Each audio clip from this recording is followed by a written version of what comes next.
I was putting it off for a couple of days, and then I woke up very, very early on the Wednesday morning between the death and the funeral, and I just sat down and wrote it, and it took about an hour and a half, and just came pouring out, really. Actually, it's interesting. Sounds rather sort of bizarre, but I did go to Diana's coffin. For decades, Charles Spencer, Princess Diana's younger brother, has remained relatively quiet about the events surrounding his sister's tragic death. But now, after years of speculation and unanswered questions, he has finally broken his silence. And what he has revealed changes everything. Spencer's words directly challenge the official narrative surrounding Diana's funeral and the royal family's handling of her death. He reveals hidden truths about how decisions were made, who was really in control, and how deeply William and Harry were affected. His testimony paints a chilling picture of a monarchy that prioritized public image over the well-being of two grieving boys. But why now? What has compelled Spencer to speak out after so many years of carefully measured silence? Has he been holding on to a dark truth that the royal family doesn't want the world to know? Or has he simply reached a breaking point, watching history repeat itself with Prince Harry's departure from the monarchy? One thing is clear. Spencer's revelations are sending shockwaves through the world and reigniting debates about Diana's death, her funeral, and the monarchy's true role in shaping the narrative. And at the heart of it all, a single decision that haunted Spencer for decades. The moment William and Harry were forced to walk behind their mother's coffin. The funeral procession, a moment that defined a generation. On September 6, 1997, the world witnessed one of the most heartbreaking images in modern history. Prince William and Prince Harry, just 15 and 12 years old, walking behind their mother's coffin. Their faces were stoic, their bodies stiff with grief, as they followed Diana's casket through the streets of London. The funeral was broadcast to 2.5 billion people worldwide, making it one of the most watched events in television history. Mourners filled the streets, throwing flowers, crying uncontrollably, and desperately seeking closure for the loss of the people's princess. But while the public grieved openly, behind the scenes, something far more disturbing was happening. Were William and Harry given a choice to walk in that procession, or was it forced upon them? Who decided the two grieving children should become the emotional centerpieces of a global spectacle? Many assumed that they volunteered, but Spencer's revelations tell a very different story. He now claims that he tried to fight against it, but was manipulated into believing the boys wanted to do it. So who was behind this decision? Who had the power to make that call? The man who fought against the procession, Charles Spencer's stand. In the days leading up to Diana's funeral, Charles Spencer found himself in a battle against the highest powers in the monarchy. He was horrified when he learned that William and Harry were expected to walk behind their mother's coffin. To him, it was cruel and unnecessary to put two young boys through such a public display of grief. He protested, he fought, he begged, but he was met with cold resistance. He was told, "It has been decided." By whom? That remains the question Spencer is finally demanding answers to. Then came the biggest deception of all. Spencer was told that William and Harry wanted to walk. Believing this to be true, he stepped aside, thinking that this was their personal choice. But years later, he would learn the painful truth. He had been misled. This revelation changed everything for Spencer. If he had known the truth, would he have fought harder? Could he have stopped it? Or was the royal family's grip on the situation too strong? And as he now speaks out, one question lingers. Why did they want those boys in that procession so badly? The truth, William and Harry never had a choice. For years, the world assumed that William and Harry willingly chose to walk behind their mother's coffin. That was a lie. Prince Harry later revealed in an interview that they were never given a choice. At just 12 years old, he had no power to refuse. The decision was made for them, and they were expected to comply. Harry described the experience as something no child should ever have to endure. He said it felt like a public punishment, walking through streets lined with thousands of grieving strangers, all watching him, expecting him to be strong.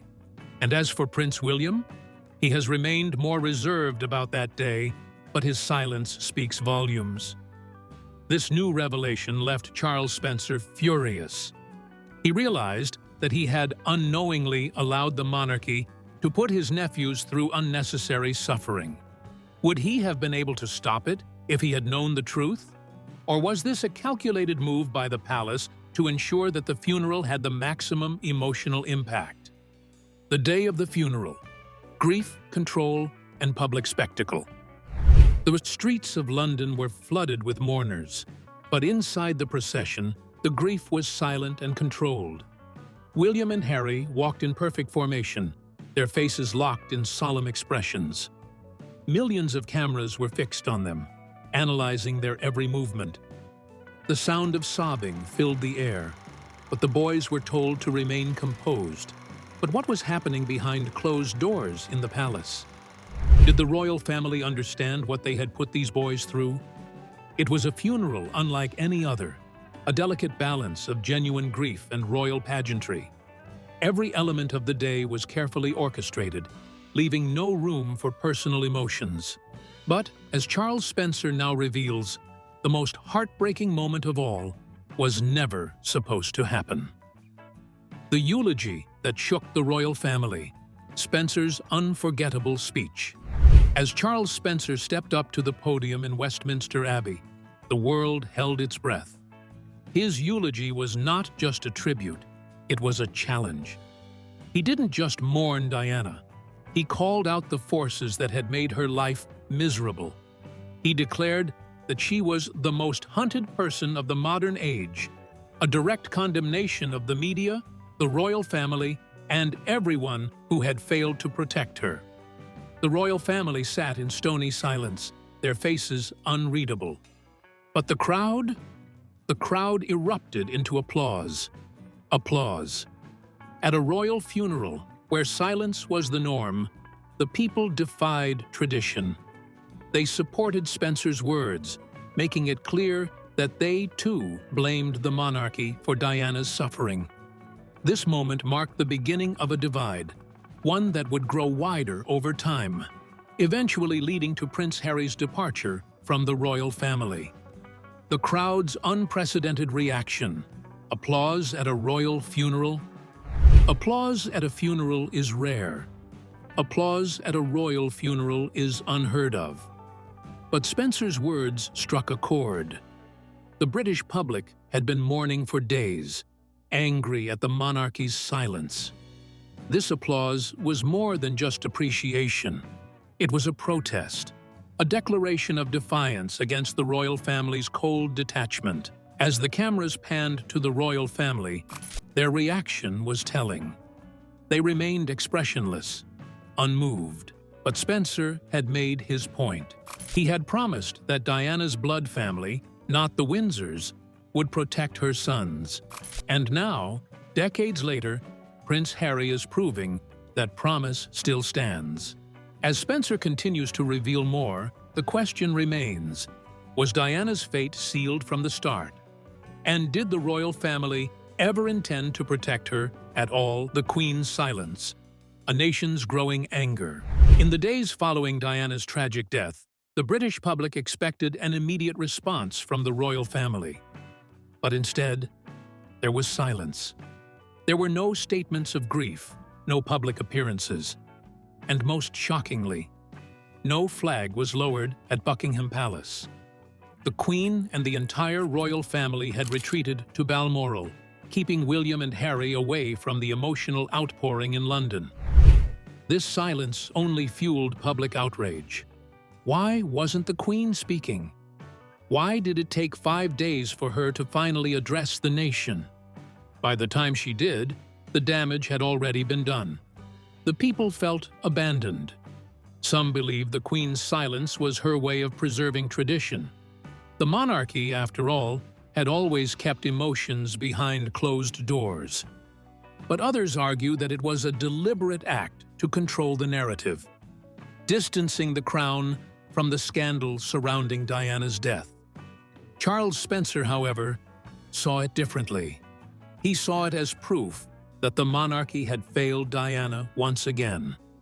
The same institution that had cast her aside in life was now treating her death with cold detachment. And it wasn't just Spencer who felt this way. Even within the royal family, tensions were beginning to rise. Spencer's continued fight. The battle wasn't over.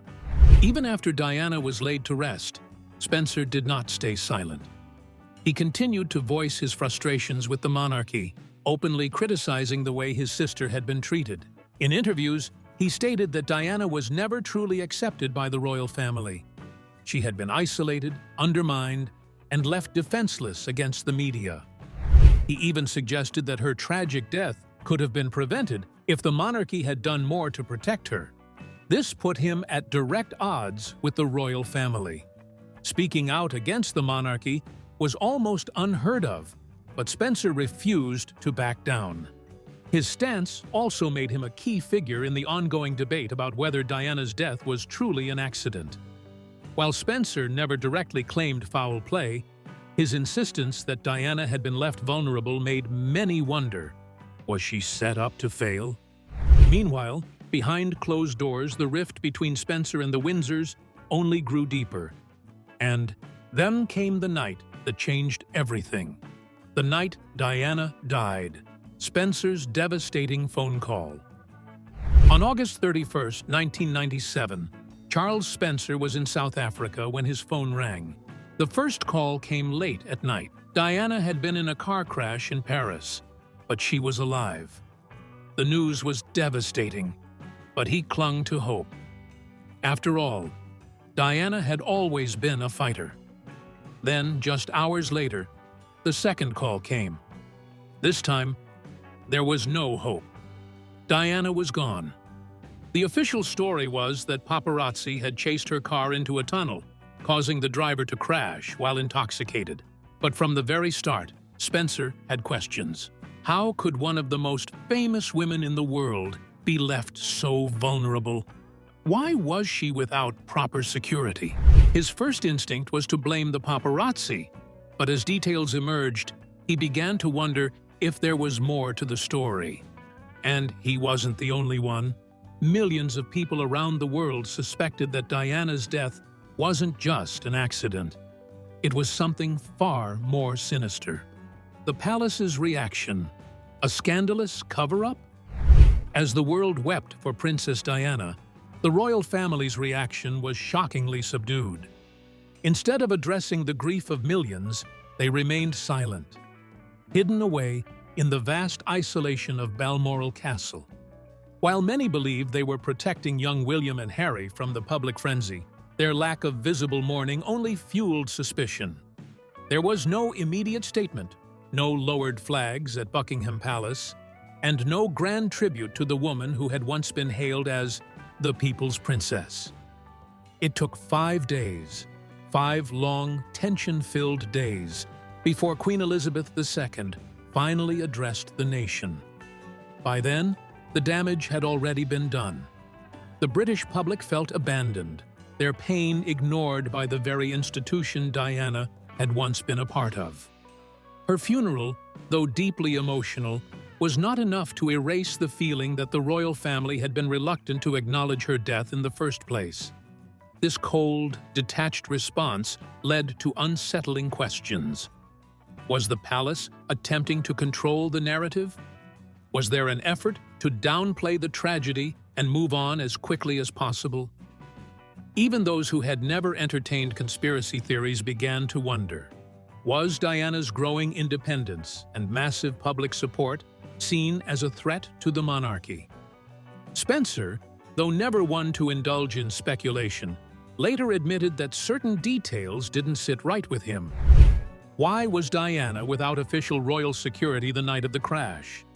Why had she been cast aside by the very institution that had once embraced her? And most importantly, who truly benefited from her sudden and tragic death? As time went on, these questions only intensified. The royal family continued to carry on with business as usual, while Diana's legacy continued to haunt them. Even decades later, her shadow loomed large over Buckingham Palace, forcing them to confront a painful truth. The world had never truly forgiven them for their response. And now, with Charles Spencer speaking out once again, those old wounds are being reopened. Could his revelations finally force the monarchy to address the doubts that have lingered for over 25 years? Or will they, once again, choose silence over accountability? Harry's unspoken pain, a lifetime of questions. The days following Princess Diana's tragic death were a blur of grief, shock, and suffocating silence. While the world mourned openly, leaving flowers outside Buckingham Palace and weeping in the streets, young Prince William and Prince Harry were kept hidden away at Balmoral Castle, far from the overwhelming public emotion. Many believed this was a decision made to protect them, but in reality, it only deepened their pain. Years later, Harry revealed the devastating truth. No one in the royal family truly comforted them. In his memoir, Spare, he described how the palace became a place of eerie quiet, where Diana's name was barely spoken. There were no heartfelt conversations, no moments of shared grief, no gentle reassurances. Instead, the expectation was clear. Life must go on, and they were to carry on with their royal duties as if nothing had happened. The silence at Balmoral was unbearable. Harry, just 12 years old, struggled to understand what had happened. His mind refused to accept the reality of his mother's death. For years, he clung to the fantasy that she had somehow escaped, that she had staged her own disappearance to free herself from the media's relentless pursuit. He convinced himself that one day she would return, wrap him in her arms, and take him away from the cold, unfeeling world of royal life. But she never did. This unprocessed grief shaped every aspect of Harry's life. It fueled his anger toward the media, deepened his resentment toward the monarchy's rigid traditions, and left him searching for meaning beyond royal duty. When he met Meghan Markle, he saw the same dangerous patterns emerging: the intrusive press, the constant scrutiny, the lack of support from the royal family. He couldn't stand by and let history repeat itself. And now, with Charles Spencer speaking out once again, it is clearer than ever that Harry's fight is not just about Meghan, nor about himself. It is about justice for his mother, about dismantling the very forces that drove her to despair. The royal family's silence in Diana's final days had already cost them dearly. But with every new revelation, the question remains: will they ever acknowledge the pain they caused? Or will the cycle continue for future generations? Spencer versus the monarchy. The rift that never healed. Even after Diana's tragic death, Charles Spencer never reconciled with the royal family.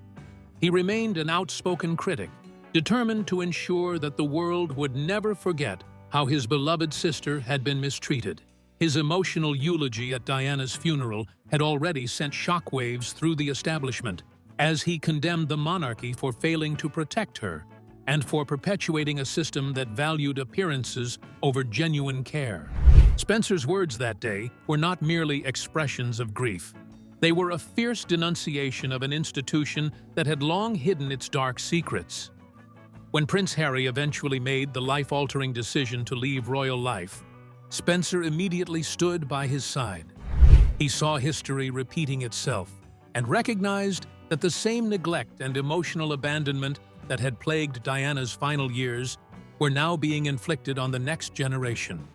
For Spencer, this was not just about family loyalty, but about demanding accountability from a system that had repeatedly silenced and sacrificed its most vulnerable members. Over the years, the divide between Diana's family and the Windsors has only grown wider. While the royal family continues to cling to traditions and carefully curated public images, Spencer and Harry have made it their mission to expose the inherent flaws within the system. They argue that the institution has become an echo chamber for outdated protocols and hidden agendas, one that sacrifices compassion in the pursuit of stability and control. What does this relentless rift mean for the future of the royal family? Can an institution so deeply divided weather the storm of public scrutiny and internal dissent? Or is this the beginning of a much larger, irreversible breakdown in royal unity? The answers to these questions remain uncertain as the struggle between tradition and accountability continues to unfold. Harry takes the fight further, leaving the monarchy for good. Prince Harry's decision to leave the royal family wasn't just about Meghan. It was about breaking free from the same system that destroyed his mother. From a young age, he saw firsthand how Diana was treated, how she was isolated, and how the institution put its own survival above her well-being. He was only 12 years old when she died, but that moment shaped every major decision he has made since. For Harry, walking away from the monarchy wasn't an act of rebellion. It was an act of survival. He saw the warning signs early on: the relentless media scrutiny, the tabloid harassment, the constant public pressure. It was history repeating itself, and this time, he was determined to stop it. He refused to let his wife and children go through what his mother endured. Unlike William, who chose to stay and adapt within the system, Harry chose to break away, carving out a new life for himself outside the royal bubble. His departure sent shockwaves through the monarchy. No senior royal had ever voluntarily stepped away like this. His explosive interviews, including the Oprah Winfrey sit-down and his Netflix docuseries, revealed the depth of his grievances. He spoke about his struggles with mental health, the lack of support from his family, and the pain of being trapped in an institution that dictated his every move. He accused the royal family of failing to protect Meghan from media attacks, just as they had failed to protect Diana. With Charles Spencer now revealing even more about Diana's mistreatment, Harry's fight is far from over. The more that comes to light, the more justified he feels in his decision to leave. He has made it clear he believes his mother was betrayed, and he refuses to allow the same forces to control his life. But his battle is about more than just personal freedom. It has become a challenge to the monarchy itself. Harry's departure, his accusations, and his demands for accountability have put the royal family under greater scrutiny than ever before. The world is now asking, can the monarchy survive if it refuses to change? With growing public skepticism and shifting attitudes toward the royal institution, Harry's decision may not just be about his own future. It may be the beginning of a much bigger reckoning for the British monarchy. The lasting legacy, what this means for the future of the royals. Princess Diana's influence did not die with her. Her legacy remains as powerful today as it was decades ago, shaping the royal family in ways they never anticipated. She was more than just a princess. She was a global icon of compassion, resilience, and defiance against outdated traditions. And now, as new revelations surface, the impact of her life and death is once again at the center of public discourse. Prince Harry's departure from the royal family, the ongoing scrutiny surrounding King Charles and Queen Camilla, and Charles Spencer's bold statements have reignited serious discussions about the monarchy's future. For years, the royal family has relied on its ability to control narratives, to maintain its carefully curated image. But Diana's memory refuses to fade. Every time they try to move past her story, another revelation pulls them back into the spotlight. The question now is, Will the royal family finally confront its past? Will they acknowledge the mistakes made, the pain caused, and the role they played in isolating Diana? Or will they continue to uphold the same traditions and practices that drove her to despair? The world is watching.